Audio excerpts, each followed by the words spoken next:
Emergency expectations for the art room.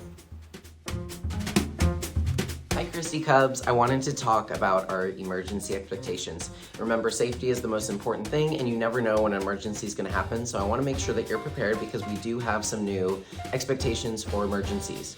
The first situation is a hold. So if you ever hear someone announce that there's a hold, it means that we need to bring in any people from the hallway into our classroom. And of course, the doors automatically lock, and then we would just have business as usual with some random people from the hallway in our classroom.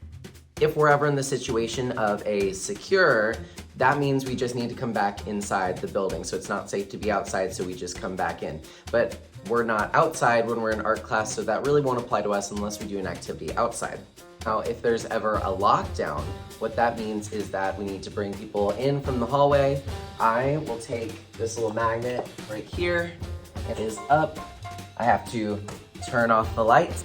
And then we would all follow the green arrows and chill under the projector light. Yes, we're allowed to have the projector on during lockdown, and we would just chill until they say it's okay. And as you know, it's super important that we are completely silent during a lockdown because it's important that I'm able to keep you guys safe and then hear for any announcements that either the lockdown is over or that we need to stay in the classroom. Another one that you need to know is evacuate, but it means the same thing as a fire drill.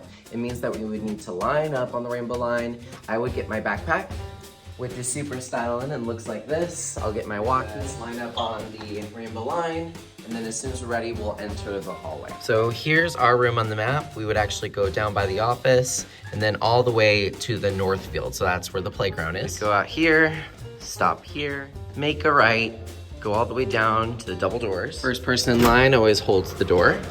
We make a left and head towards the park. And then we would just wait out here in the field until I get the okay.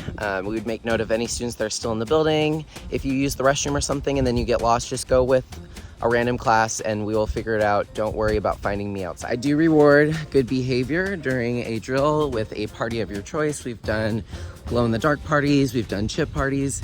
So be good. One person can ruin it for everyone. Okay. So then we would obviously come back. But the last situation is shelter. So this is if there's a tornado or really bad storm and we need to protect ourselves from it. It says that we would evacuate to a shelter area, but guess what? Art room is a shelter area because there's no outside windows. Just chill either under the table, I can't really fit, but you can also just chill around the tables, and that way if there's a storm, you have something to hide under. Super important that we follow directions. If you cannot follow directions during either a drill or an actual emergency, I do have to report it. I do have to call home and make known that you couldn't follow directions, and I have to recoach you on those expectations. So let's get it right the first time. So make good choices.